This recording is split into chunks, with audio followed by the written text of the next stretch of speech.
Tom was 40 years old. He lived alone in a small, quiet town. Every morning, he woke up early, just before the sun.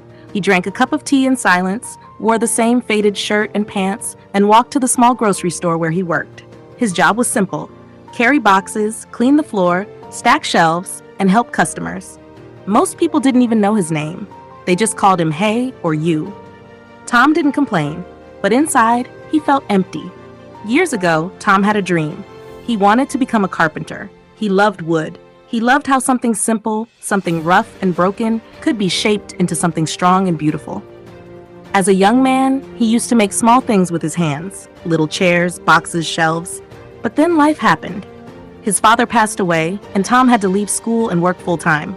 Bills came, people left, and dreams faded.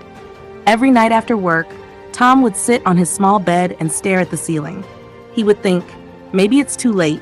Maybe my time is gone. One cold winter morning, something small changed his life. Tom was walking home after work when he saw a young boy crying in the park. The boy sat near a tree with a broken wooden ladder beside him. Tom walked over slowly and asked, "Are you okay?" The boy wiped his tears and said, "I wanted to climb the tree and get mangoes for my sister, but the ladder broke. Now I can't reach and she's waiting." Tom looked at the ladder. It was old, weak, and badly made. The wood was cracked. The nails were loose. It was no surprise it broke. Tom touched the wood gently. His hands remembered the feeling. He hadn't held a piece of wood in years. He looked at the boy and said softly, "I can fix this. Not now, but tomorrow." The boy's eyes lit up. "Really? You will?" Tom nodded. "I promise." That night, Tom skipped dinner and used the little money he had to buy a few old nails and a small hammer. Behind the grocery store, he found some broken wooden crates. He took them home, cleaned them carefully, and cut the wood with a small saw he had hidden in a drawer for years. It was the first time in many years that Tom felt alive. He worked through the night. His hands hurt, his eyes burned, but his heart was full. He wasn't just fixing a ladder, he was fixing a part of himself. The next morning, Tom went to the park. The boy was there, waiting. Tom smiled and showed him the new ladder, strong, smooth, and safe. The boy hugged him. "Thank you, sir." Tom held the ladder steady as the boy climbed up. He picked mangoes with joy and ran home to his sister, laughing. Tom sat on the bench in the park and watched. He felt something he hadn't felt in years: pride. Just as he was about to leave, a man approached him. "Hey," the man said, "did you build that?" "Yes," Tom replied, unsure what to expect.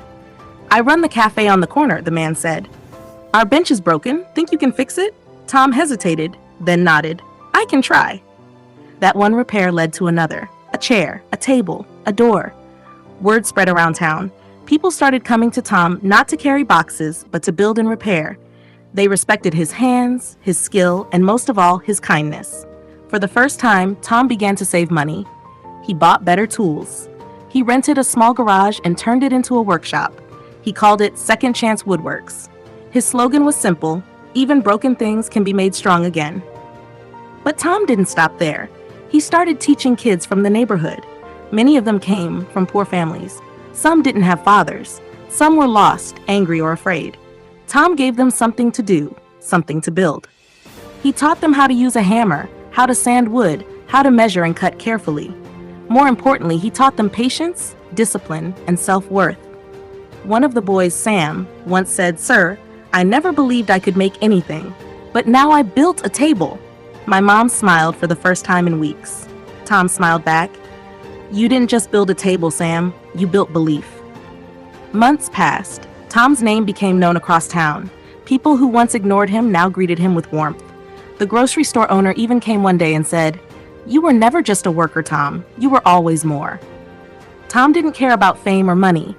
What mattered to him was that he had found his purpose again, not just in wood, but in people. One day, a local news reporter visited his workshop. She asked, "How did all of this begin?" Tom thought for a moment. Then he said, "It began with a broken ladder and a small boy who believed in me before I believed in myself." The reporter asked, "What's your secret to success?" Tom looked around at the kids working quietly in the back. He said, "I think the world is full of broken things. Broken wood, broken hearts, broken dreams. But if you believe that broken things can be repaired, if you believe that even old hands can build new hope, then nothing is truly lost.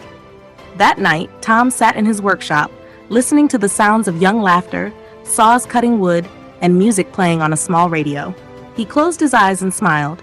He wasn't rich, he wasn't famous, but he had found his fire again. Moral of the story: you are never too old to begin again.